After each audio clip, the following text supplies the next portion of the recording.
წინა შეხვედრებზე ზოგადად თეოლოგიის მნიშვნელობაზე არა თეოლოგიურ სასწავლებელში. ვისაუბრეთ სამყაროზე ზოგადად, როგორც ღვთისქმნილებაზე და სამყაროში როგორ შეიძლება ჩანდეს ღმერთის ხელი. აქცენტები გავაკეთეთ რაზე, რომ მაგალითად ფილოსოფიის კურსი ნებისმიერ სასწავლებელში ისე შეიძლება გაიარო, რომ შენ თვითონ ფილოსოფიაში რაღაც ესეთი გარკვეული აქსიომები არ არის. მათემატიკაში, ფიზიკაში აქსიომები არსებობს. და წინასწარ მეცნიერები ყველა შეთანხმებულია რაღაც საფუძვლებზე და იმაზე არის აგებული მთელი მეცნიერება. ფილოსოფია ძალიან ინდივიდუალისტურია, ყველა ფილოსოფოს თავისი აზრები აქვს და თავისი ინტელექტუალური ძიების გზა აქვს ჭეშმარიტებისა. მაგრამ აი თეოლოგიაში შეიძლება არსებობდეს რაღაც ზოგად თეოლოგიური კურსი, რა თქმა უნდა, რომელიც ფილოსოფიასავით სწავლობს ყველაფერს, მაგრამ ჩვენ ასე არ ვაკეთებთ, იმიტომ რომ ჩემი პოზიცია ესეთი, იმიტომ რომ მე ვფიქრობ, რომ საქართველოში, სადაც დომინანტია ქართული კულტურა, ჯერჯერობით მაინც ყოველ შემთხვევაში ქართული კულტურა აღმოცენებულია ისეთი საწყისებიდან, როგორიც არის ქართული ენა და საქართველოს ისტორია და ბუნებრივია, რომ ენასა და ისტორიას უმჭიდროეს კავშირშია ხელოვნება ქართული და ეს ყველაფერი უმჭიდროეს კავშირშია ქართველი ერის შინაგან სულიერ ცხოვრებასთან, ანუ სარწმუნოებასთან, რელიგიასთან და ეს არის ქრისტიანობა. ვერც ისტორიის გაგება ვერ მოხდება ბოლომდე სწორად და ვერც ენის სიღრმეების დანახვა თუ ეს არ გვეცოდინება.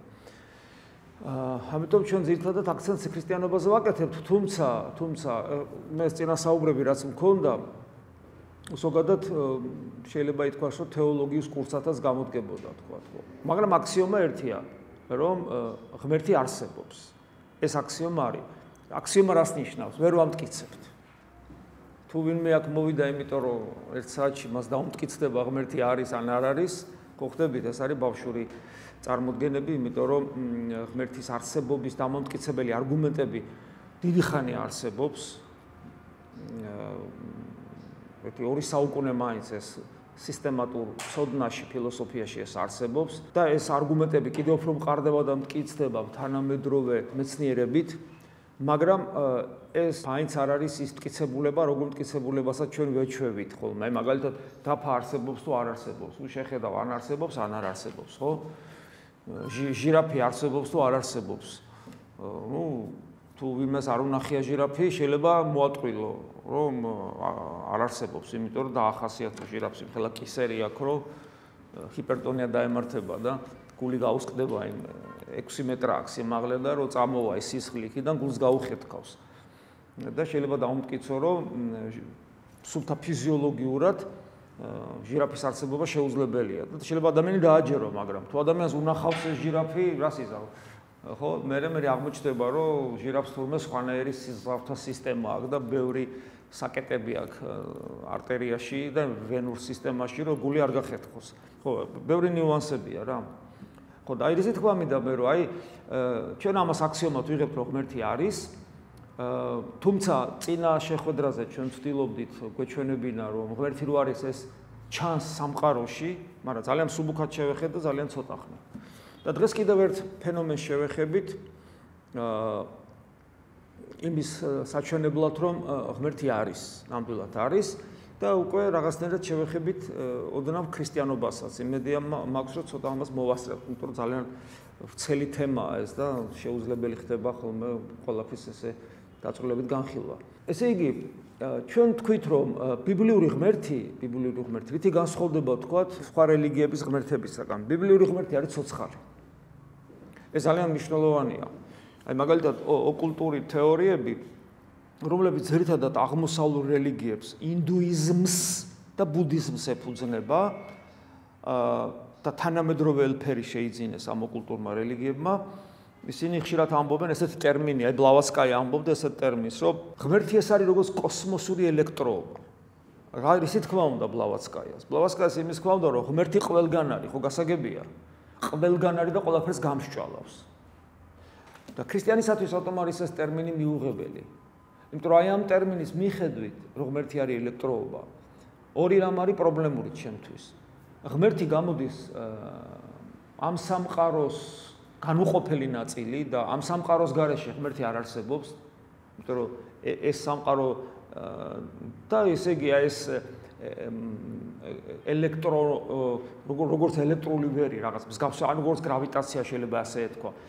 ის სადაც შედედდება რაღაცა სამყაროში, სადაც არ შედედდება ვაკუუმია და რაღაც ესეთი და რაღაც კანონზომიერ ფორმებს იღებს.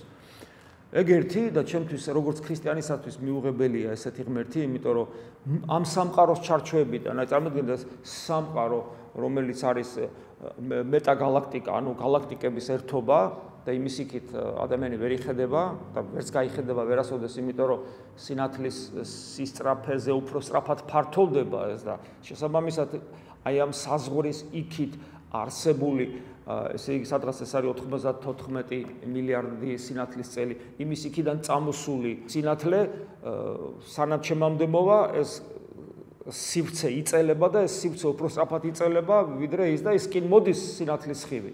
მაგრამ ჩემამდე ვერ აღწევს ვერასოდეს ვერ მოაღწევს. ვერასოდეს. და მეკდა ინფორმაცია საიდან მაგ? აი მაგალითად საიდან ვიცი მზეზე რა ხდება? როგორ ფიქრობთ? სინათლით ვიცი. და ან ელექტრომაგნიტური ტალღით, რომელიც სინათლის სისწრაფით ვრცელდება. აი მე რომ მზეს ვუყურებ და თქვა რაღაცა დავინახე, რაღაცა ისა ამოვარდა, იქ ალები რო ვარდება გვირგვინიდან და რაღაცა გაიელვა. ეს როდის არის მომხდარი, როგორ ფიქრობთ? 8 წუთის წინ. 8 წუთის წინ, აი რაღაცა გაიელვა მზეზე, ხო? 8 წუთის წინ გაიელვა და ეხა დავინახე. და უახლოეს ვარსკვლავში, უახლოეს ალფა ცენტრაურის ვარსკვლავია თორესტებ ესე ქვია, რომ უყურებ იმითი, რა ქვია, ტელესკოპით, იმ ვარსკვლავზე რაღაცამ თუ გაიელვა, როდის გაიელვა ეს სინამდვილეში? 4 წლის წინ. 4 წლის წინ გაიელვა და ის სინათლე ეხლა მოვიდა, გასაგებია, ხო? და ასე მიდიხარ და ათასობით და 10,000-ობით მილიარდობით წლის იქით გადიხარ და ის რომ მოდის ჩემამდე სხივი და შესაბამისად ინფორმაცია იმ ვარსკვლავზე რაღაცა ხდება, აი მილიარდობით წელია გასული, ესმის 10 მილიარდობით წელია გასული. აი ეს უცნაური რამ არის. მაგრამ იმის იქით რაც არის, ის ვეღარ მოდის, იმიტომ რომ სივრცე უფრო ფართოვდება. ანუ შემოსაზღვრული ვარ. და მაგრამ უცნაურ რაღაცას ამბობს ქრისტიანობა, რომ ღმერთი არის ტრანსცენდენტული, ანუ აქ არ არის. თან აქაც არის. იმიტომ რომ რას ნიშნავს აქ არ არის? რატომ არ არის სწორი რომ თქვა აქ არ არის? იმიტომ არ არის სწორი აქ არ არის, რომ აქ და იქ ღმერთზე არ გამოდის. ეს მაშინ გამოდის ღმერთს სივრცითი კატეგორიებით ახასიათებ. აქ იქ არის სივრცე და ღმერთთან სივრცე არ არის. სივრცე მან შექმნა. და თუ იტყვი რომ აქ არის. აი როგორც მაგალითად რო აიღო ღრუბელი და წყალში ჩადო, ეს ღრუბელი ხო გაიჟღინთება წყლით და შეგიძლია თქვა რომ აი ღრუბელს ხო ხედავთ? და ამ ღრუბელში წყალი ყველგან არის, სწორია და უცებ რო თქვა რომ აი როგორც წყალია ამ ღრუბელში ყველგან, ისია ღმერთი ამ სამყაროში ყველგან. და შეიძლება თქვათ რომ აი ესე შეიძლება ავხსნათ ღმერთი როგორ არის ამ სამყაროში, მაგრამ ეს ანალოგია არ არის სწორი. რატომ არ არის სწორი? იმიტომ რომ ღრუბელში რომელშიც წყალი ყველგან არის, ღრუბლის ამ ნაწილში წყლის რაღაც ნაწილია, ხო სწორია? და აქეთ წყლის სხვა ნაწილია. და ღმერთის ნაწილი არ არსებობს. ღმერთი ერთი მთლიანობა, რომელიც ნაწილებად არ იშლება. ღმერთის სივრცეში არ ნაწილდება. ამიტომ ვამბობთ, რომ აქ არის და თან არ არის. თან არ არის და თან არის. იმიტომ რომ სივრცეთი კატეგორიებით ვერ ვახასიათებთ. არის ტრანსცენდენტული. ვამბობთ ხოლმე ხანდახან ეს დავხაზავ ხოლმე წერეს და ვამბობ, რომ სამყაროს იქეთ არის. მაგრამ ესეც არ არის სწორი. იმიტომ რომ იქეთ უკვე კვლავ სივრცეთი კატეგორიაა, გესმით? და ყველაზე ზუსტი ის არის, რომ ყოფიერების თვალსაზრისით, აი ყოფიერება ხო ეს არის, აი ყოფიერება, რაც ყველაფერი არსებობს, რასაც ვხედავ და რასაც ვერ ვხედავ. და ღმერთი ეს ყოფიერება არ არის. ამიტომ ათეისტი რო ამბობს, რომ ღმერთი არ არსებობს, ჩვენ შეიძლება გარკვეულწილად დავეთანხმოთ და უთხრათ, რომ ყოფიერების ამ გაგებით, სადაც არის მასა, ენერგია, სივრცე და დრო, ყოფიერების ამ გაგებით ღმერთი არ არსებობს. არ არსებობს. ღმერთი ყოფიერების სხვა გაგებით არსებობს. ეს არის ძალიან მნიშვნელოვანი ერთი რამის გამო, რომ თუ ასეთი მიუწვდომელია ღმერთი, მე ადამიანმა და არა მარტო მე, ყველა ადამიანმა, ვისაც კი უცხოვრია, საიდან იცოდენ, რომ ღმერთი არის? თვით ათეისტიც კი გარკვეულწილად რელიგიურობის ელემენტებს ატარებს. საიდან იცის ადამიანმა, რომ ღმერთი არის? რა ორგანო აქვს ისეთი მას თავის თავში, იმიტომ რომ თვალით ღმერთს ვერ დაინახავ. ყურით, იმიტომ რომ თვალი, ყური, თვით ტვინის ლოგიკური აპარატიც გათვლილია ამ სამყაროზე. არაფერი არ არის ჩემში ხელმოსაკიდი, რითაც მე მივხვდები, რომ ღმერთი არის. ხო და იმიტომ ამბობენ ქრისტიანული თეოლოგია ამბობს, რომ ადამიანმა იმიტომ იცის, რომ ღმერთი არის, რომ ის არ არის ჩვეულებრივი მიწისაგან შექმნილი არსება, როგორც ცხოველი. ღმერთმა ადამიანის შექმნა მიწისაგან მოზილა გარკვეულწილად ამით გავს, რა თქმა უნდა, ცხოველს, მაგრამ როგორც ბიბლიაში მიწერია, სიცოცხლის სუნთქვაში თაბერა. ეს ნიშნავს იმას, რომ რაღაცა ისეთი მიანიჭა, რომლითაც ადამიანს შეუძლია ტრანსცენდენტული ღმერთის არსებობა იცოდეს. ამას ქვია რწმენა. ღმერთის აღმოქმელი ორგანოს უწოდებთ ჩვენ რწმენას. პავლე მოციქული ასე ამბობს, რომ რწმენა არის ის ძალა, რომელიც მე უხილავს მაჩვენებს. ანუ ტრანსცენდენტულ ყოფიერებას მაჩვენებს, რომელსაც მე სინამდვილეში ვერ ვხედავ. აი ეს არის. აქედან გამომდინარე, ესე იგი, უკვე ჩემთვის ეს საინტერესოა. კონკრეტულად ის, რომ რადგან ამბობ, რომ ღმერთი არის ტრანსცენდენტული, ანუ აბსოლუტურად მიუწვდომელი. ტრანსცენდენტული ნიშნავს აბსოლუტურად მიუწვდომელი. არანაირი შესაძლებლობა მეცნიერება რომ ამბობს, რომ აი ჩვენ ესე იგი ღმერთი არ არის, იმიტომ რომ ვერ პოულობენ მეცნიერები ღმერთს. ვერასოდეს ვერ იპოვის მეცნიერი ღმერთს. შეუძლებელია კომპიუტერული გათვლით, მათემატიკური ანალიზით, ფიზიკური ცდით, ან ხელსაწყოთი ღმერთი იპოვი, იმიტომ რომ ეს ყველაფერი მატერიალური სამყაროს ესე იგი, აი სიყვარულს ვერ გაზომავ ადამიანს, ჰორმონალურ ცვლილებას გაზომავ. მაგრამ აი სიყვარულს როგორც ღირებულებას, რომელიც დაკავშირებულია მათ შორის სინდისთან და ბევრ ნიუანსთან, ხო, ერთგულებასთან. ჰორმონალურად გაზომავ, იმიტომ რომ ადამიანის ემოციაზე მოქმედებს, ეგრეთ წმენაც იზომება. ადამიანი როცა ლოცულობს, მისი ტვინი და მისი შინაგანი სამყარო სხვა მდგომარეობაში მოდის. მაგრამ აი არსობრივად, ხო, მისი გაზომვა ხელის მოკიდება შეუძლებელია და ღმერთის საერთოდ.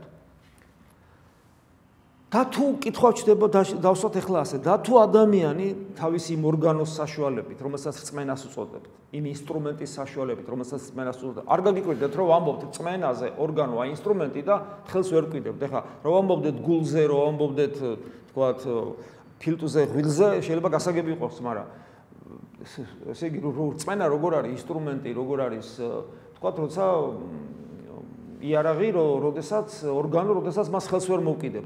ჩვენ სხვა ორგანოს გვაქვს ეგეთი, რომელიც არ ჩანს. ეს არის სინდისი. ეგ ხო იცით რო გაქვთ? სინდისი. ხო, სინდისი ხო ხერი რამეა, ხანდახან რამდენჯერ ქონია ჩემ თქო, რაღაცას აკეთებ, ვერავინ ვერ ხედავს. ან რაღაცის გაკეთება გინდა. ან რაღაც აზრი მოგდის, რომელიც მოგწონს. არათუ ვერავინ ვერ ხედავს, შენც ვერ ხედავ, იმიტომ რომ რეალურად ის არ გაგიკეთებია. ხო, გქონიათ ეგეთ შემთხვევა, მაგრამ რაღაცა ეს რა სისულელი მომივიდა თავში და გაწუხებს. არ ქონიათ ეგეთი შემთხვევები?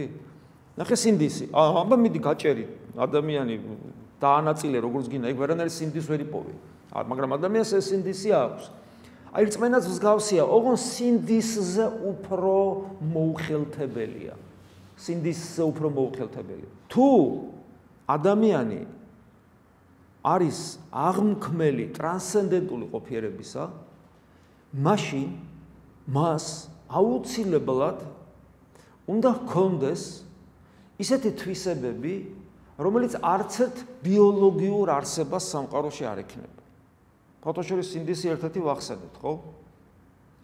ერთ-ერთი ასეთი თვისება, რომლის გარეშეც თან ადამიანი ვერ იქნება ადამიანი და ამავე დროს ტრანსცენდენტული ყოფიერების, ანუ ცოცხალი ღმერთის გარეშე ადამიანს ეს თვისება შეუძლებელია ჰქონდეს, ეს თვისება არის თავისუფლება. ეს არის ძალიან მნიშვნელოვანი, რომ ვიცოდეთ, რომ თავისუფლებას აქვს აი უპირობო, ეს არანაირ იმას არ ექვემდებარება რევიზიას, რომ აი ეგება მაინც აი რაღაცნაირად ღმერთი არ არსებობს ღმერთი, მაგრამ ადამიანი თავისუფალია. გამორიცხულია ეს. აბსოლუტურად შეუძლებელი. იმდენად, რომ რიჩარდ დოკინს ხშირად ვახსენებ, იმიტომ რომ შეიძლება სხვაებიც არიან, მაგრამ აი ნამდვილი არგუმენტირებულად რო ცდილობს და ასაბუთოს, რომ ღმერთი არ არის, მე სხვა არ ვიცი, ეგ არის ერთადერთი ესეთი ცნობილი პოპულარული ყოველ შემთხვევაში მეცნიერი თან ბიოლოგია, რომელიც დადის სოფლიოში და მეტი საქმე არ აქვს, ყველას ცდილობს დაუმტკიცოს, რომ ღმერთი არ არის. და ის ამბობს, თანმიმდევრულია და ამბობს, რომ როგორ შეიძლება არსებობდეს თავისუფლება, როდესაც ამ სამყაროს გარდა არაფერი არ არსებობს და ეს სამყარო, ვიყენებთ ხოლმე ამ სიტყვას, არის დეტერმინირებული, რაც ნიშნავს იმას, რომ სამყაროში ყველაფერი მიზეზშედეგობრივ ჯაჭვშია. მიზეზშედეგობრივი ჯაჭვის გარეშე შეუძლებელია, რომ ესე იგი სამყარო მიარსებოს. ეს არის ფიზიკის და ეს არის უკვე ცოცხალი არსება, სადაც არის ბიოლოგიის კანონები, რომელიც ექვემდებარებიან მატერიას, ელემენტარული ნაწილაკების ფიზიკას, მათ შორის ასტროფიზიკას, მაგალითად ადამიანის სიცოცხლის არსებობისათვის დედამიწაზე უაღრესად მნიშვნელოვანი იყო სამყაროში შორს ყოფი ვარსკვლავების არსებობა, რომელიც თქვათ სხვადასხვა პერიოდის ვარსკვლავებს სხვადასხვა პერიოდი აქვს სიცოცხლისა და გარკვეული პერიოდების მერე ისე წყებენ აფეთქებას და ამოფრქვევას მძიმე ელემენტების და მძიმე ელემენტები ესე იგი 1000 წლეულების განმავლობაში მოემართებოდა სხვადასხვა მიმართულებით და მერე ჩვენი მზე იზიდავდა, მერე დედამიწა იზიდავდა და ფაქტობრივად დიდრდებოდა დედამიწა იმ მძიმე ელემენტებით, მაგალითად ფტორით და სხვადასხვა მძიმე ელემენტებით, რომლით ასევე ნახშირბადით, რომლის გარეშეც წარმოუდგენელია სიცოცხლე. ხო, აი ეს არის. ხა მე არა ვარ ფიზიკოსი, ეს დაწვრილებით რო ფორმულებით აგიხატოთ, მაგრამ ეს ინფორმაცია ყველგან არის, ამას ყველა ფიზიკოსი ადასტურებს, რომ ვარსკვლავების afetქებებმა განაპირობა გამდიდრება მთლიანად სამყაროსი მძიმე ელემენტებით და მათ შორის და რომ არ ყოფილიყო მძიმე ელემენტები, უბრალოდ სიცოცხლის შექმნას რთული კონსტრუქციები ჭირდება, რთული ატომები ჭირდება და უბრალოდ ეს არ არსებობდა, რომ ცილა შექმნილიყო და ასე შემდეგ და მე იქიდან ცოცხალი არსებობდა. ანუ ეს მნიშვნელოვანი იყო. ანუ ეს ყველაფერი ურთიერთკავშირშია ერთმანეთთან და წაღანას გითხარით, რომ თვით ადამიანის სულში მიმდინარე პროცესებიც კი აისახება ადამიანის ფიზიკაზე, ანუ რომ ადამიანის ფიზიკა, ბიოლოგია ყველაფერზე რეაგირებას ახდენს და აქედან გამომდინარე დოკისი ამბობს, რომ ყველაფერი მიზეზშედეგობრივ კავშირში რადგან არის ერთმანეთთან, თავისუფლება, როგორც ფენომენი მოვლენა, რომელიც არაფრით განპირობებული არ არის, ეგეთი რამე არ არსებობს. ამიტომ ჩვენ ხშირად ვამბობთ ხოლმე ამას, რომ ვერცად ცხოველს ვერ დააკისრებ მორალურ პასუხისგებლობას. ეხლა თუ ცხოველი ადამიანებს ჭამს, იმ ცხოველს კლავენ. გასაგებია, მაგრამ მორალურ პასუხისგებლობას ვერ დააკისრებ ვერცად ცხოველს. იმიტომ რომ ცხოველი მოქმედებს თავისი ბუნებით ჩარჩოებში, მას სხვანაირად მოქმედება არ შეუძლია. არ შეუძლია სხვანაირად და მორჩა. ეს არის მისი ბუნების კანონია. კანონის მიხედვით მოქმედებს. თავისუფლად არ მოქმედებს ცხოველი.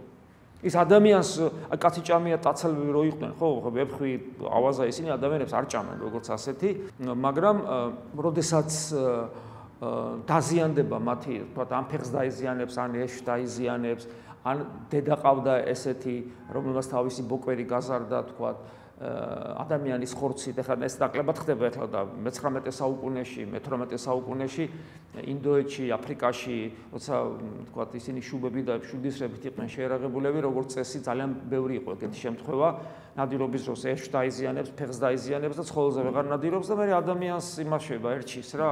ადამიანი ადვილი მოსანადირებელია და მე თავის ბოკვერებსაც ესე ზდის და ანუ რაღაცა კანონია რა, რის გამოც ესეთი ხდება ცხოველი, მაგრამ ის მაინც თავის ბუნების კანონებით მოქმედებს. მორალურ პასუხისგებლობას მაინც ვერ დააკისრებს.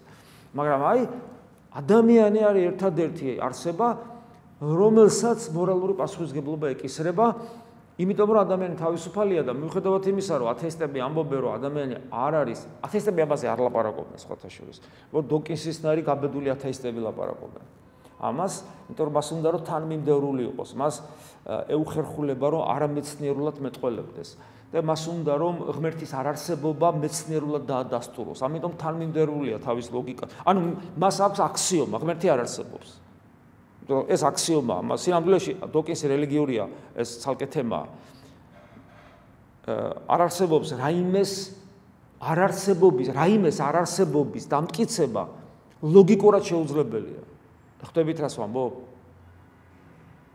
რაიმეს არ არსებობა რომ დაადასტურო, ეს ლოგიკურად არის შეუძლებელი. მით უმეტეს ისეთი რამის არ არსებობა, რომელსაც ხელს ვერ მოკიდებ. ეს აქსიომა უნდა იყოს. მისთვის აქსიომაა, რომ ღმერთი არ არის. აქედან გამომდინარე, აგებს თავის თეორიას, აი ამ თეორიაში როგორც მეცნიერი უნდა იყოს პატიოსანი და აქედან გამომდინარე, პატიოსნებით მივიდა იქამდე, რომ თავისუფლება არ არის. მაგრამ ადამიანს ათეისტსაც კი, რომელსაც ეს დოკინსის მსგავსი მეცნიერული პატიოსნება არ აქვს, ასეთ ადამიანს თავისუფლებაზე ლაპარაკი უყვარს. ამიტომ დღეს იმ წრეებში, რომლებსაც არ უყვართ უფალი, არ უყვართ ქრისტე, არ უყვართ არაკაც. ხა ვის უყვარს ქრისტესადმი სიყვარული, ეს თელი გმირობა ზძულთ, რომელიც არის დეკლარირებული ან არ არის. დასცინიან, ცინიკური დამოკიდებულება აქვს სარწმუნოებისადმი. ამავე დროს, ანუ არ აწამთ ღმერთის არსებობა, ამავე დროს ისინი აღიარებენ, რომ თავისუფლები არიან. და აი აქ არის ზუსტად ეს პარადოქსალურობა ადამიანისა, რომელსაც ტრანსცენდენტული ყოფიერების აღიარება არ სურს, მაგრამ მთელი არსებით ამტკიცებს, რომ ეს თავისუფალია და მის თავისუფლებას არ უნდა შეეხო. რას არ უნდა შევეხო, კაცო? სადაც გაქვს თავისუფლება? შეხო ამ სამყაროს ორგანული ნაწილი ხარ. ეხლა ამასინად ერთი ბიოლოგი იყო და უცხოეთის და ლექციას ატარებს, როგორ ესე იგი ადამიანი წარმოშვა მაიმუნისგან. და ერთ-ერთი არგუმენტი იცით რა არის? უცნაური, აი აქსიომა აქვს წინას, არ ღმერთი არ არსებობს. მთელი არსებით მას ეს უნდა ეს და იქიდან გამომდინარე მე ერთ-ერთი უმთავრესი არგუმენტი არის ის, რომ მაიმუნები აკეთებენ იარაღს სარჩო საბადებლის მოსაპოვებლად. შიმპანზეები ნადირობენ და ეხლა როგორც ეს შიმპანზეები ნადირობენ, ეს ადამიანი, ბიჭო, კატებიც ნადირობენ, ძაღლებიც ნადირობენ, ჭიანჭველები ნადირობენ, კრაზანები ნადირობენ. და არ შეიძლება რომ შიმპანზე მინადიროს? და იარაღით ნადირობენ, ქვას ჩაარტყავენ, რაღაცა წვეტიანი ჯოხებით ნადირობენ. კი, ნადირობენ. და აი ნახეთ, შრომის იარაღს აკეთებს და სანადირო იარაღს აკეთებს და ესე იგი ეს ნიშნავს, რომ ადამიანი მაიმუნისგან წარმოიშვა. ყვავი აკეთებს იარაღს აკეთებს ყვავი. რაღაცის ამოღება რო უნდა იქიდან, აი მატლი არის სიღრმეში და ვერ წვდება და გვერდზე ტოტები ყრია. იღებს ამ ტოტს, ფორმას აძლევს, რომ კარგად ჩაყოს, ჩაარჭობს ამ მატლს, ამოიღებს და მათს ჭამს. ესე იგი ადამიანი ყვავისგან წარმოიშვა? ჭიანჭველას იმისათვის რომ იკვებოს რაღაცა ტიპის მატლებს იღებს, აპატიმერებენ ამ მატლებს, მიყავთ ეს მატლები, ესე თეთრი მატლები, ფოთოლზე სვავენ, ეს მატლები ფოთლის წვენს იღებენ, ჭამენ, იბერებიან, მერე ეს მატლები მოყავთ თავიანთ ბუდეში და იმ გადამუშავებულ ნექტარს სვავენ და მათ უძახიან ჭიანჭველების ძროხებს. ანუ ფერმერები არიან ჭიანჭველები. ესე იგი ადამიანი წარმოიშვა ჭიანჭველისგან. შეგვიძლია დასკვნა გავაკეთოთ. მაგალითად, კრუხს ისე უყვარს თავის წიწილა, ქათამია რა ჩვეულებრივ, ქათამზე საცოდო, ქათამი რო დარბის, სოფელში ნამყოფები ხო ხარ? გინახეთ ქათამი როგორ დარბის. გინახეთ ეგეც სასაცილო არსებობა, მაგრამ ხალისობ ქათამი რო კარბის გამწარებული, სასაცილოა ძალიან რა. ძალიან სასაცილო არსება. მაგრამ ეს სასაცილო არსება წიწილები რო ყავს, ქორს ებრძვის და შეიძლება ქორი დაამარცხოს და გააგდოს. ქორი, რომელსაც ყველა ინსტრუმენტი აქვს ეს ქათამი მოახჩევს, იმიტომ რომ კლანჭები აქვს საშნელი ნისკარტი, ქათამს არც ნისკარტი აქვს და არც კლანჭები აქვს საბრძოლველი. მაგრამ ესეთი თავგანწირული დედა გესმით, რომ ქორი შეიძლება დაფრთხეს და გაიქცეს. ადამიანი ქათმისაგან არის წარმოშობილი, იმიტომ რომ ადამიანსაც უყვარს თავის შვილები. თან ზოგჯერ ნაკლებათაც კი, ვიდრე ქათამს თავის წიწილა. სულელური არგუმენტებით და ადამიანებს მე აბა რა ახსნა აქ ამ ყველაფერს? როგორ არა აქ ახსნა, კაცო? ერთი ღმერთის შექმნილია. ჭიანჭველაც, კრაზანაც, ფუტკარი დამბავისა, ფუტკარი მათემატიკოსია, იმიტომ რომ ფუტკარი მიხვდა, რომ აი ამ სივრცეში თაფლი რო ჩაასხას, მთლიანად ვერ ჩაასხავს. იმიტომ რომ თან ზოგი თაფლის შესანახად ჭირდება, ზოგი ფუტკრის რძის შესანახად ჭირდება, ზოგი ჭუპრებისთვის ჭირდება და 1000 რაღაცების ზოგი თაფლისთვის ჭირდება. და მთლიანად ვერ ჩაასხავს თან მარტო თაფლის რო შეინახოს დაიღურება. უნდა გააკეთოს უჯრედები. აი ამ სივრცეში რა ფორმის უჯრედები უნდა გავაკეთო მე? თუ ყველაზე დიდი ტევადობა გქონდეს. ადამიანი შეიძლება მიხვდეს ახლა ნებისმიერი ადამიანი ესე ჩამოყვება რომ ვთქვათ დაიბარო სახში ვთქვათ ადამიანი რომელსაც ხის კარადა უნდა გაგიკეთოს და ეუბნები რომ ძმაო იცი რა მინდა რომ ესე იგი მე ამ სივრცეში მაქსიმალური რაოდენობის ვთქვათ რაღაცა მასა უნდა დავტვიო ან პლასტელინი ან რაღაცა რა ბამბა რაღაცა რა ესეთი ნახევრად ამორფული და ოღონ მინდა რომ იყოს თან დაფასოებული რა მთლიანად ესე ვერ ჩავტენი ესე გადმოიყრება და მინდა რომ ეს დაფასოებული იყოს და გამიკეთე რა ბევრი სათავსო ადგება და ესე დაქსელავს ესე და გააკეთებს ეს ოთხკუთხედებს ხო სწორია სწორი იქნება არ იქნება სწორი იმიტომ რომ მან არის ის მათემატიკა თუ გინდა რომ მაქსიმალური ფართობი კონდეს და მაქსიმალური ტევადობა ოთხკუთხედი კი არ უნდა გააკეთო ესე დაქსელილი არამედ 6 კუთხედები უნდა გააკეთო 6 კუთხედები 6 კუთხედი 6 კუთხედი ეს 6 კუთხედები ერთმანეთში ჩასვა და მაშინ ექნება მაქსიმალური ტევადობა ის ხელოსანი რო ყოფილიყო მათემატიკოსი ამას მიხვდებოდა და უბრალო ხელოსანი ამას ვერ მიხვდა ფუტკარი როგორ მიხვდა ამას ფუტკარი აკეთებს 6 კუთხედებს და მისი ტევადობა თაფლისა არის გაცილებით დიდი ვიდრე 4 კუთხედები რო გაეკეთებინა როგორ მიხვდა ფუტკარი ამას მათემატიკოსი ესე იგი ადამიანი ფუტკრისაგან წარმოიშვა იმიტომ რომ ადამიანსაც ლოგიკური აზროვნება გააჩნია აი შეიძლება ეს სერიოზული მიდგომა არის ხო ან კიდე გენეტიკური კოდი და დნმ-ის ისა და ინფორმაცია და რაღაც ბიჭო ყველგან ერთი ღმერთის ხელია ორი თვალი აქვს ხვლიკსაც და ადამიანსაც ნებისმიერ ცხოველს ორი თვალი აქვს თუ დაკვირდები ხარ რატო აქვს ორი თვალი იმიტომ რომ სამყაროში ერთი თვალი არის წამგებიანი ერთი თვალი არ გაძლევს სამყაროს სივრცულ აღქმას ტრიდეკინოებს ეძახიან დღეს როგორ არის გადაღებული თუ იცით ტრიდეკინო გინახიათ ხო სათვალებს რო იკეთებ არ გინახიათ მუხსვენია თუ არ გინახიათ და სათვალეს იკეთებ და რო უყურებ ფილმს გონია რომ აი ეგ შემოვიდა გავიდა ხო ესე როგორ ხდება იცით აი ხა ნინო იღებს ერთი ობიექტივით და 3D ფილმი გადაღებულია ორი ობიექტივით ორი ობიექტივი იღებს პარალელურად ორი აი ზუსტად ესე ორი დგას ერთმანეთზე დამაგრებული ოღონ ეს ორი იცით როგორ არის აი თქვა აი რაღაც წერტილია რა აი რაღაც წერტილია აი ეს წერტილია აქეთ არის ორი ობიექტივი ერთი ობიექტივის ცენტრი ამაზეა მიმართული და მეორე ობიექტივის ცენტრიც ამაზეა მიმართული ოდნავ ესე იგი აი ესეა მიმართული და ორივე უყურებს აი ამას მაგრამ რა გამოდის ნახეთ განსხვავებული კუთხიდან უყურებს ხო როგორც ადამიანის თვალი მერე როცა ხდება ეკრანზე გაშვება მარჯვენათი გადაღებული ცალკეა გაშვებული მარცხენათი გადაღებული ცალკეა გაშვებული ოღონ ერთმანეთს ედება ამიტომ სათვალეს რომ მოიხსნი ბუნდოვანია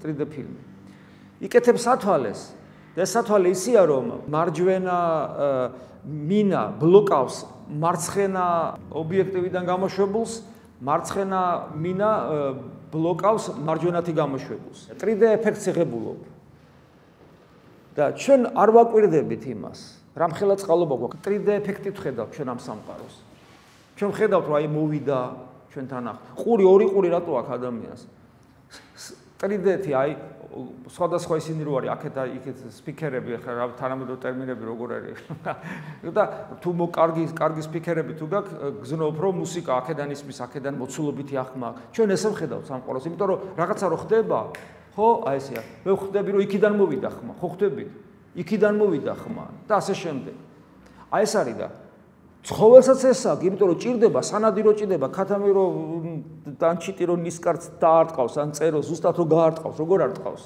იმიტომ რომ ორი თვალი აქვს ცალი თვალი რო ქონდეს ააცდენს მაგრამ ეს ხომ არ ნიშნავს რომ მე ფრინველისგან წარმოვიში ამიტომ ეს ლოგიკა უსუსურია მათი მხრიდან მაგრამ აი ეს თავისუფლება არის საოცარი ფენომენი და ათეისტი რატო ებღაუჭება თავისუფლებას?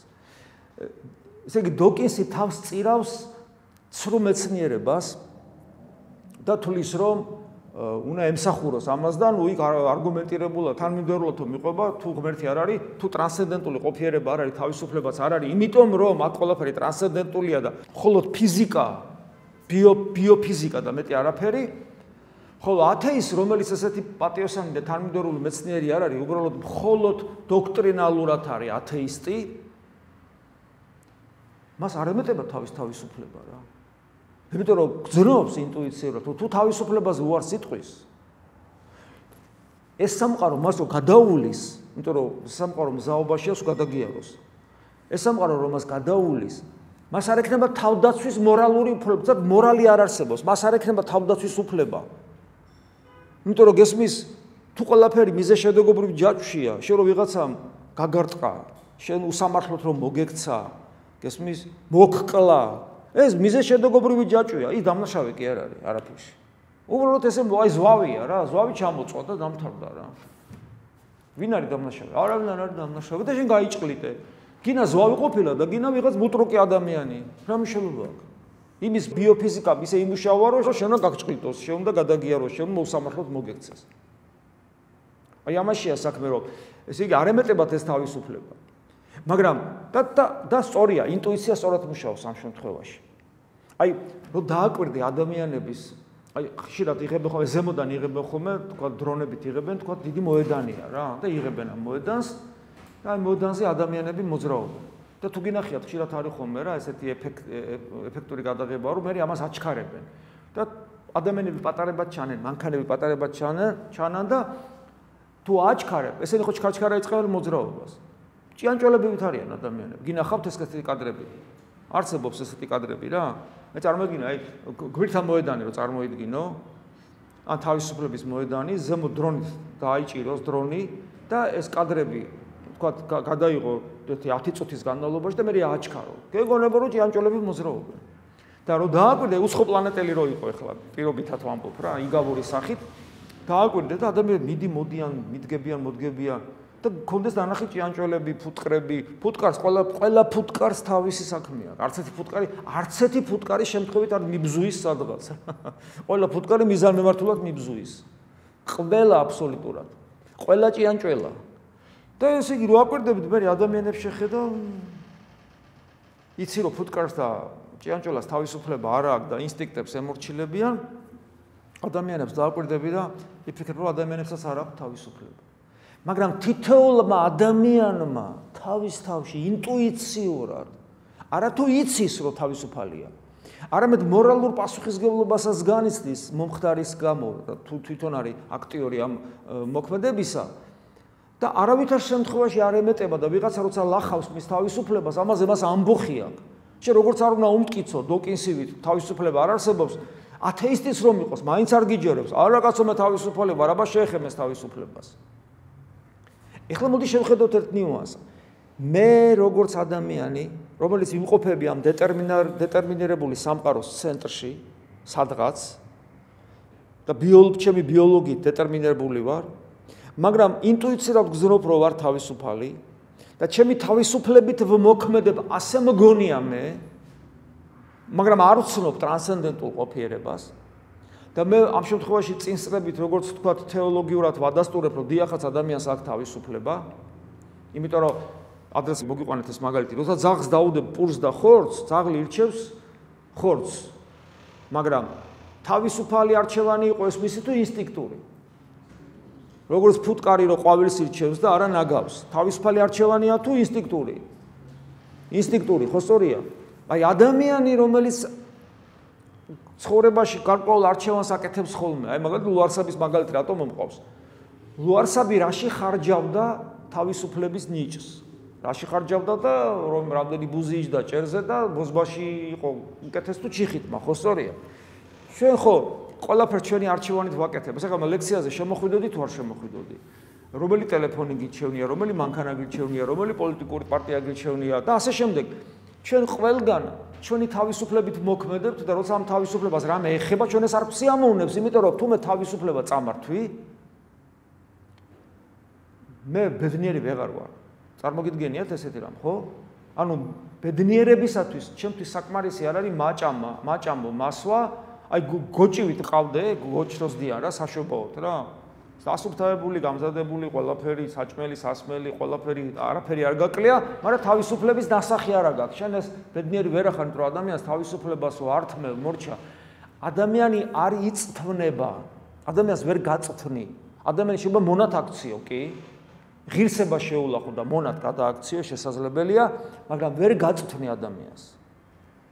ვერ თუ მაგალითად ტვინი თუ წაართვი, ეხლა ანუ ტვინი წაართვი, თუ დააბრმავე ადამიანს ვეღარ დადის, თუ დააყრუე აღარ ესმის, თუ ხელფეხი დააჭერი ვეღარ დადის, თუ ენა მოკვეთე ვეღარ ლაპარაკობს და თუ ტვინი გაუთიშე სამყაროსთან კომუნიკაცია არ აქვს.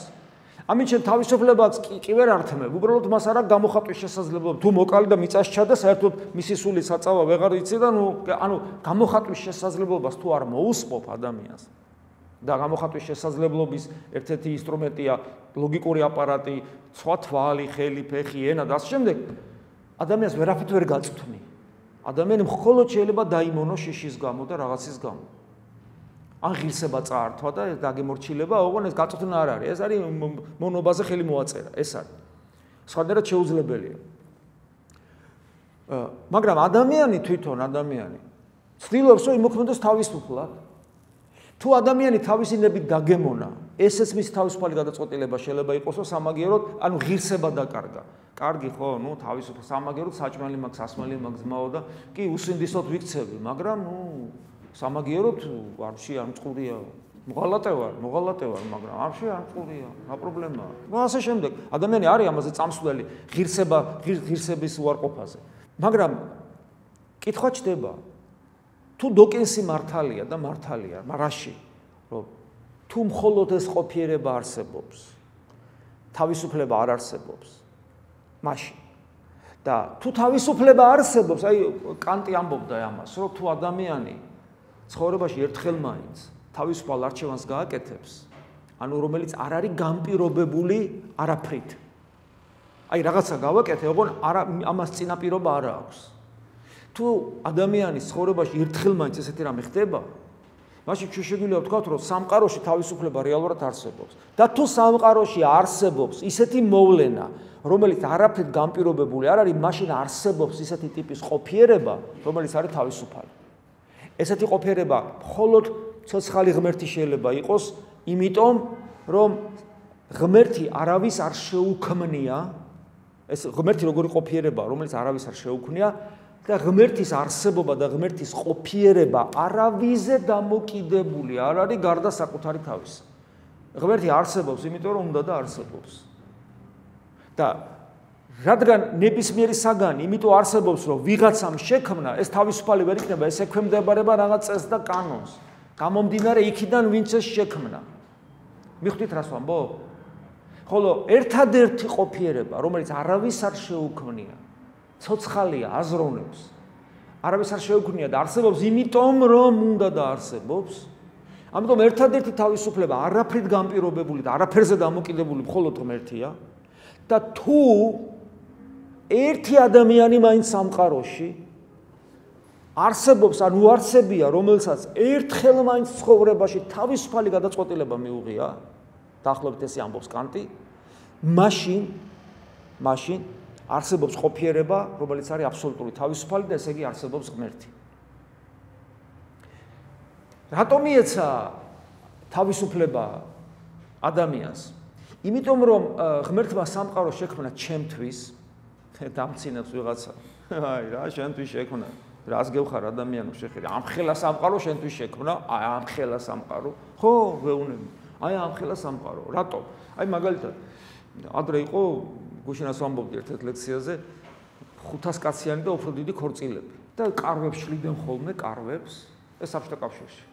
და კარვებში ესე რამხელა ეს სექციებით იყო, მაგიდები ამ ზარმაზარ სამხედრო კარვებში და გაამშვიდობდნენ ყვავილებით, ბუშტებით, სხვადასხვა ფერებით, მუსიკით, სინათლეებით და სადღაც თავში შორს, თავი აქ შეხვიდოდი, ვერც გადაინახავდი, ადგილი იყო, სადაც ორი ადამიანი დაჯდებოდა. ეს იყო ნეფე პატარძალი. ამ ხელა უზარმაზარ რამდენიმე ასეულ ადამიანს ეს ნეფე პატარძალი რეალურად არ ჩანდა. მთელი ეს უზარმაზარი გაფორმება და სიმდიდრე და საჭმელები და წვადები და ესე იგი მუსიკა და ყვავილები ეს ყველაფერი იყო გამზდა ეს ადამიანების სიხარული და მხიარულება და ცეკვა თამაში მხოლოდ იმ ორი ადამიანისათვის იყო რომელიც გვიან შემოვიდნენ ეს ყველაფერი გამზადდა მერე შემოდიან ისინი და წესიერად არც კი ჩანა და ანუ რატომ მოვიყვანეს მაგალითი ეს ამხელა სიდიადე დიდია ფიზიკურად, მაგრამ მნიშვნელოვანი არის ის, რომ იმ ორი პატარა წერტილისთვის არის შექმნილი. აი ესეა მთელი სამყარო. რისთვის ამ სამყაროს სილამაზე, ამ სამყაროს მშვენიერება, ამ სამყაროს კანონზომიერება, ვის შეუძლია აღიქვას? მხოლოდ ადამიანს. მხოლოდ ადამიანს. გესმით, აი ეს არის რა. ადამიანი აღიქვავს ამ ყველაფერს, ადამიანი ხედავს ამ ყველაფერს და ადამიანი რომ არსებობს ამ სამყაროში თუ გააცნობიერა რომ ის თავისუფალია მაშინ კითხვა უნდა დასვას რომ თავისუფლება არ მექნებოდა რომ არ იყოს ღმერთი და თუ მე ჩემ თავისუფლების რეალიზებას ვახდენ ისე რომ თავისუფლების წყარო არ მაინტერესებს და თავისუფლება იმიტომ მომცა რომ მე მისი მსგავსი გავხდე მაშინ კითხვა მიჩნდება რატომ ხარჯავ ღვთაებრივი ესე იგი თავისუფლება ყოფილა ღვთაებრივი თვისება რატომ ხარჯავ მე ამ ღვთაებრივ თვისებას იმაში რომელიც ჯობია ბოზბაში თუ ჩიხითმა. ანუ მხოლოდ მიწიერ რეალობაში. უღირს არჩევანს ვაკეთებ თუ ღირსეულს, ღირებულ თემებზე ვსაუბრობ თუ არაღირებულ თემებზე, მაგრამ მაინც მიწიერზე ვსაუბრობ. როგორ შეიძლება ადამიანმა გამოიყენოს სწორად თავისუფლება? და აი სწორედ მივდივართ რელიგიურ საკითხამდე, რომ ესე იგი მე ჩემი თავისუფლებით შემილია თუ არა მივხვდე და ვაღიარო რომ ღმერთი არსებობს უფრო მეტიც მე ჩემი თავისუფლებით შეიძლება თუ არა მივხვდე რომ იესო ქრისტე არის ხედავ ადამიანს დაიბადა 2000 წლის წინ და ჩემი თავისუფლებით მივხვდები თუ არა აი მე ხო ხვდები რომელი ტელეფონი ჯობია მე ხო ხვდები რომელი მანქანა ჯობია მე ხო ხვდები შეიძლება ვწდები მაგრამ მე მგონია ხვდები რომელი პოლიტიკური პარტია ჯობია და ასე შემდეგ ხო თუ მივხვდები იესო ქრისტე ღმერთია თუ არა ამას რადგან თავისუფლება სწორედ ის ინსტრუმენტია, რომელიც მე ღმერთს მომსგავსებს და მომეცა იმისათვის, რომ შევიმეცნო ღმერთი და ნახეთ ქრისტე როგორ ამბობს, ჭეშმარიტების შემეცნება მათავისუფლებს მე. ანუ ჭეშმარიტად თავისუფალი, ანუ ჭეშმარიტად ჩემი თავისუფლება რეალიზებული ხდება მაშინ, როდესაც ჭეშმარიტებასთან კომუნიკაცია სრულდება და ჭეშმარიტება არის ცოცხალი ღმერთი ერთადერთი თავისუფალი ყოფიერება. ამიტომ ადამიანის თავისუფლება რომ რეალიზდეს ღირსეულად მან უნდა თავისუფლების წყარო შეიცნოს, იცნოს მოსული ჭეშმარიტება, ყოფიერება მოვიდა სამყაროში, ქრისტე არის ღმერთი, რომელმაც სამყარო შექმნა, მოვიდა და მე ვიცანი და ჩემი თავისუფალი აქტი იყო, თავისუფალი და ჩემი თავისუფლება გრძელდება იმით, რომ ჩემ ნებელობას, ანუ ჩემში არსებულ ენერგიას ვაიძულებ, რომ ქრისტესთან დავრჩე და ის არ დაუკარგო. ამ შემთხვევაში ადამიანი მართლაც ხდება თავისუფალი და აი ქრისტეს სიტყვები როგორც გითხარით შეიცანით ჭეშმარიტება და ჭეშმარიტება გაგანთავისუფლებთ თქვენ და პავლე მოციქული ამბობს რომ თავისუფლებისათვის ხართ მოწოდებული დაწახებული და ამ თავისუფლებას რომელიც ღმერთმა მოგცათ რაღაც სისულელებში თუ დახარჯავ პავლე მოციქული გვეუბნება ამიტომ ქრისტიანობა ეს არის მოწოდება თავისუფლებისკენ ქრისტიანობა გვეუბნება რომ ჩვენ ადამიანებს გვაქვს ღვთაებრივი თვისება, რითაც ჩვენ ღმერთის შვილები შეიძლება გავხდეთ. უბრალოდ რელიგიურები კი არა, ღმერთის შვილები. ღმერთი რო ადამიანად მოვიდა, ეს ნიშნავს იმას, რომ მე შემილია თავად გავხდე, ღმერთი გახდა ადამიანი, მე შეიძლება თავად გავხდე ღმერთის შვილის სტატუსით. ოღონდ ეს მხოლოდ იმ შემთხვევაში შეიძლება მოხდეს, როდესაც ჩემს ყველაზე მთავარ ღვთაებრივ თვისებას გამოვიყენებ იმისათვის რისთვისაც ეს მომეც. ხატვარს ხატვრის ნიჭი ეძლევა, იმიტომ რომ დახატოს. მუსიკის ნიჭი ეძლევა იმისათვის, რომ მუსიკა მშვენიერება შექმნას, ხო? მეცნიერს მეცნიერების ნიჭი იმისათვის, რომ და ასე შემდეგ. თავისუფლების ნიჭი მომეც არა, იმიტომ რომ ბოზბასსა და ჩიხითმა შორის არჩევანი გავაკეთე. გესმით? ეხლა წარმოიდგინე, ხვიჩა ყვარაცხელიას მიეცა ფეხბურთის ნიჭი. უცებ ხვიჩას რომ ჭიდაობა მოენდომებინა. ნიჭიერი კაცია შეიძლება ეჭიდავა კიდევას, მაგრამ ეგეთი მაგარი მოჭიდავე გამოვიდოდა როგორც ფეხბურთელია. ეს არის ეხლა მაგალითი რატომ მოვიყვანე? რისი ნიჭიც მიეცა, იმის განხორციელება მოახერხა, გესმის? რისთვისაც მიეცა, უფრო რისთვისაც მიეცა სპორტული კონკრეტული ეს ნიჭი, იქ ჩადო და მიიღო ნაყოფი. და თუ შეეშლებოდა, ნაყოფს ვერ მიიღო. რისთვის მომეცა მე თავისუფლების ეს უნარი? რისთვის? და კიდევ ერთი. რისთვისაც მომეცა, მე თუ იმაში არ გამოვიყენე და მე თუ ღმერთის მსგავსი არსება ვარ და არ ვუკობდები, არამედ გარდავიცვლები. დავდგები თუ არა პასუხისგებლობის წინაშე, რომ ნიჭი, რომელიც მე მომეცა, ის ნიჭი გავფლაგე. სახარების მიხედვით კი ვდგები პასუხისგებლობის წინაშე, იმიტომ რომ სახარებაში არის ესეთი იგავი, როცა ღმერთი ურიგებს სხვადასხვა ტალანტებს, ან ტალანტი ფულის ერთეულია და ერთ-ერთს ვისაც მისცა და ზოგიერთმა ეს ტალანტი გაამრავლეს, ვისაც 2 მისცა, 4 კიდე 2 დაამატა, ნივაჭრეს და გაზარდეს შემოსავალი და ვისაც ერთ-ერთს ვისაც მისცა, იმას შეეშინდა, რომ რაც ამაკ ესეც არ დავკარგო და დამალა. და რომ დაბრუნდა, აი შენ რას მომეციო, კი არ დავკარგე. კი არ გავანიავე, არამედ დაგიბრუნე. და იქ არის განრისხებული ბატონი, ამ შემთხვევაში ის გაბური სახია. რატომ არ გაამრავლე? ანუ მოგეცა თავისუფლების ნიჭი და რატომ არ გაამრავლე? თავისუფლად დარჩი, დოკინსებით არ იძახი, რომ თავისუფლება არ არსებობს, შემიძახი, რომ თავისუფალი ვარ, მაგრამ პავლე მოციქული მეუბნება, როგორც პავლე მოციქული მეუბნება, პავლე მოციქული მოვიქეცი ისეთ ცუდად და პავლე მოციქული მაფრთხილებს, რომ თავისუფლებისთვის კი მოგიწოდათ ღმერთმა, მაგრამ ამ თავისუფლებას თქვენი ამ ქვეყნიური ცხოვრების სამებლად ნუ გამოიყენებთ, ნუ იქნებით ლუარსაბ თათქარიძეები.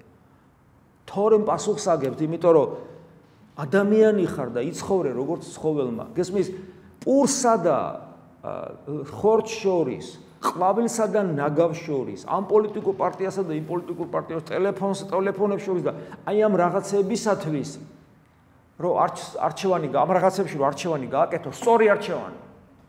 რომ გააკეთო თავისუფლება არ ჭირდება, ძაღლს არ ჭირდება თავისუფლება. პოლიტიკაში არ ჭირდება თავისუფლება. იქ ჭირდება ინტუიცია. იქ გათვლა გააკეთო, ჭადრაკის კომპიუტერი თამაშობს ჭადრაკს. თავისუფალია კომპიუტერი?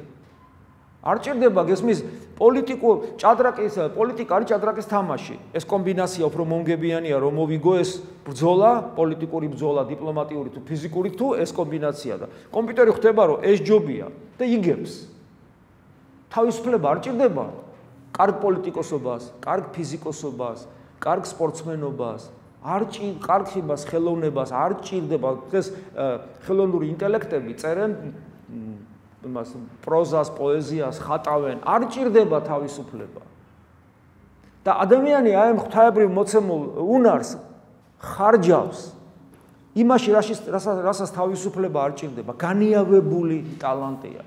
თავისუფლება ადამიანს ჭირდება მხოლოდ იმისათვის, რომ ქრისტეში ღმერთი იცნოს და მერე ნებელობა აიძულოს, რომ ქრისტეს გაყვეს. ამიტომაც კიდევ ერთხელ მიმეორებ, თავისუფლებისათვის ხართ მოწოდებული, ანუ ღმერთობისთვის ხართ მოწოდებული, აი სინონიმი, თავისუფალი და ღმერთი ერთ და იგივეა. თავისუფლებისათვის ხართ მოწოდებული, იგივე ღმერთობისთვის ხართ მოწოდებული და ამ თქვენ თავისუფლების უნარს, ანუ ღმერთობის უნარს, ნუ დახარჯავთ ამ ქვეყნიური საქმეებისათვის. ამის თქვა მინდოდა დღეს თქვენთვის. შემდეგ შეხვედრებით. მადლობა.